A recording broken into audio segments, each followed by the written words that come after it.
ખીચડી તમે ગમે તેટલી ખાશો ને તો પેટ ભરાશે પણ મન તો ક્યારેય નહીં ભરાય અને ઉપવાસની અંદર ખાવાથી આખો દિવસ ભૂખ પણ નહીં લાગે એવી ચટપટી ટેસ્ટી ફરાળી ખીચડી બનાવીશું.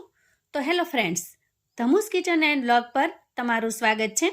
મિત્રો, આજે બનાવીશું એકદમ નવી રીતે ખૂબ જ સ્વાદિષ્ટ બનતી ફરાળી ખીચડી. વ્રત ઉપવાસમાં એક વખત પેટ ભરીને ખાશો તો આખો દિવસ બિલકુલ ભૂખ પણ નહીં લાગે અને બનાવવાની રીત પણ સાવ સરળ છે. તો ચાલો ઝડપથી બનાવવાની રીત જોઈ લઈએ. આજની ટેસ્ટી ફરાળી ખીચડી બનાવવા માટે સૌથી પહેલા આપણે અહીંયા બટેકા લઈશું. અત્યારે માર્કેટની અંદર જે બટેકા આવે છે એ નવા બટેકા આવે છે, જેથી બટેટા ઉપર ખૂબ જ વધારે પ્રમાણમાં ધૂળ, માટી, કચરો હોય છે.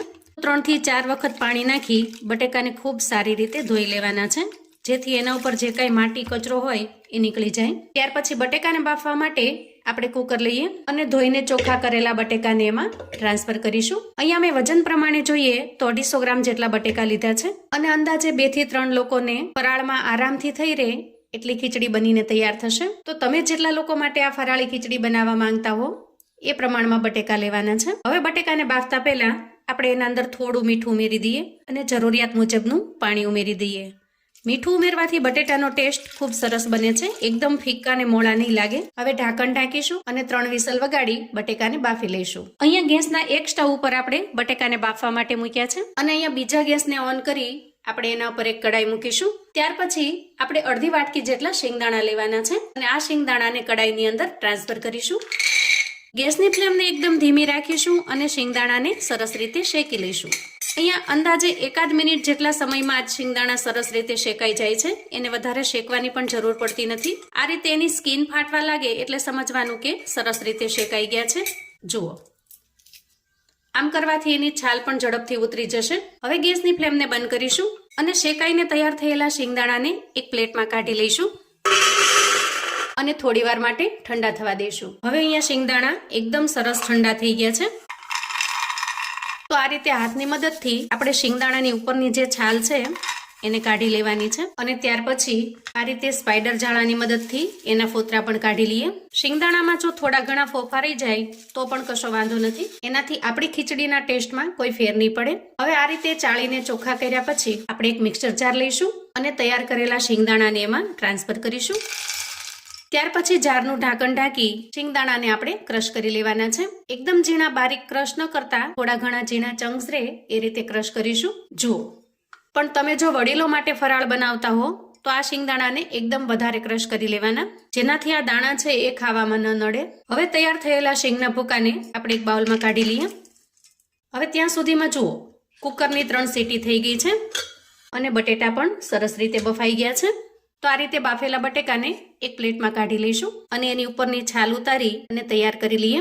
આજે આપણે એકદમ અલગ અને નવી રીતથી ફરાળી ખીચડી બનાવી રહ્યા છીએ અને એટલી ટેસ્ટી અને લાજવાબ બને છે કે માત્ર 1 થી 2 વાટકી ખાશો ને તો આખો દિવસ ભૂખ નહીં લાગે. શિવરાત્રીમાં કે કોઈ પણ બીજા ફરાળમાં એક વખત ચોક્કસથી બનાવીને ટ્રાય કરજો અને એક વખત જો તમે આ રીતથી બનાવશો તો 100% બાકીની બધી રીત ભૂલી જશો.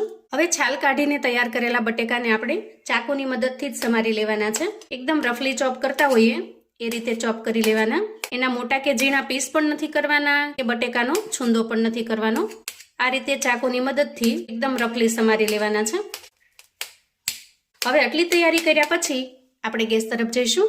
ત્યાર પછી હવે ગેસ ઓન કરીશું અને ગેસ ઉપર એક કડાઈ મૂકીશું. કડાઈમાં અંદાજે 1 નાના ચમચા જેટલું તેલ લઈશું. હવે તેલ થોડું ગરમ થાય એટલે 1 ચમચી જેટલું આખું જીરું ઉમેરીએ. 1 ચમચી જેટલી આદુ મરચાંની પેસ્ટ ઉમેરીશું. તીખાશ માટે થોડા લીલા મરચાંના ટુકડા ઉમેરીશું. થોડા મીઠા લીમડાના પાન ઉમેરીશું. 1 ચમચી જેટલા આપણે અહીંયા આખા તલ ઉમેરવાના છે. જો તમે તલ ન ખાતા હો ઉપવાસમાં તો સ્કીપ કરી દેવાનું. હવે આ બધી જ વસ્તુને આપણે સારી રીતે સાતળી લઈશું. હવે આ સરસ રીતે સતળાઈ જાય ત્યારે 4 થી 5 કાજુને મેં આ રીતે 2 ફાડામાં વેચી લીધા છે, એને ઉમેરી દઈએ અને સરસ રીતે મિક્સ કરી લઈએ. હવે આ બધી જ વસ્તુ સરસ રીતે મિક્સ થઈ જાય, થોડી સતળાઈ જાય એટલે આપણે તૈયાર કરેલો શેંગદાણાનો ભૂકો આપણે એમાં ઉમેરી દેવાનો છે અને એને પણ સારી રીતે મિક્સ કરી લેવાનો છે અને અંદાજે અડધી મિનિટ સુધી તેલની અંદર આપણે આ રીતે શેકી લઈશું.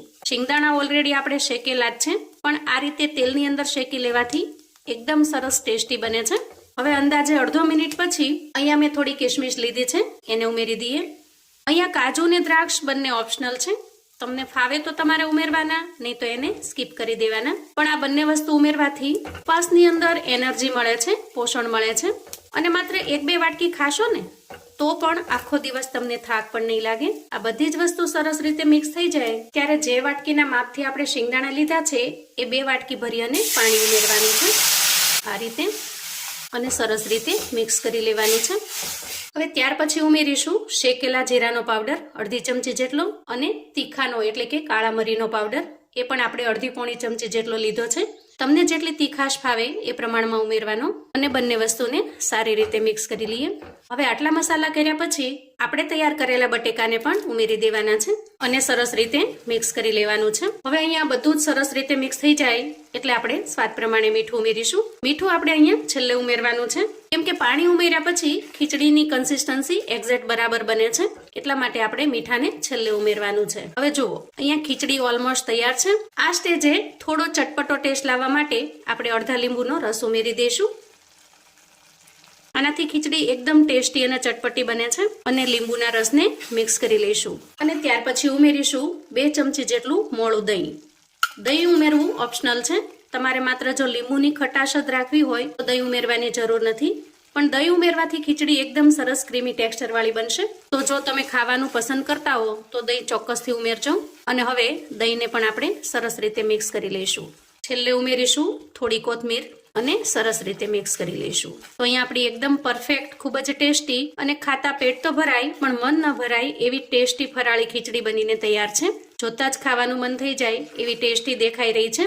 અને 100% ગેરંટી છે મિત્રો કે આ રીતે તમે ક્યારેય ખીચડીની ટ્રાય કરી હોય, જ્યારે પણ ફરાળ ઉપવાસ હોય એક વખત આ રીતે બનાવીને ટ્રાય કરજો. ખરેખર તમને ખૂબ જ પસંદ આવશે. તો અહીંયા આપણી ટેસ્ટી ખીચડી બનીને તૈયાર છે. ગેસની ફ્લેમને બંધ કરીશું અને ખીચડીને સર્વ કરી લઈશું. વાહ, જુઓ એકદમ ટેસ્ટી એવી ફરાળી ખીચડી બનીને તૈયાર છે.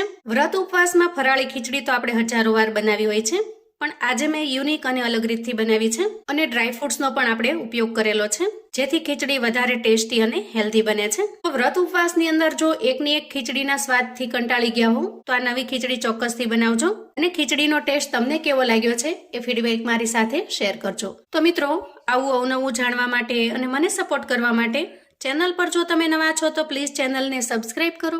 વિડીયો ગમે તો લાઈક અને શેર કરો. તમારા સગા સંબંધી મિત્રોને પણ આપણી આજની એકદમ ટેસ્ટી એવી આ ફરાળી ખીચડીની રેસિપી ચોક્કસથી મોકલી આપજો, જેથી એ લોકો પણ વ્રત ઉપવાસમાં બનાવીને તૈયાર કરી શકે, એન્જોય કરી શકે અને એના પરિવારને પીરસી શકે. કોમેન્ટમાં મને ચોક્કસથી જણાવજો મિત્રો કે આજની આ એકદમ ટેસ્ટી એવી ફરાળી ખીચડીની રેસિપી તમને કેવી લાગી છે.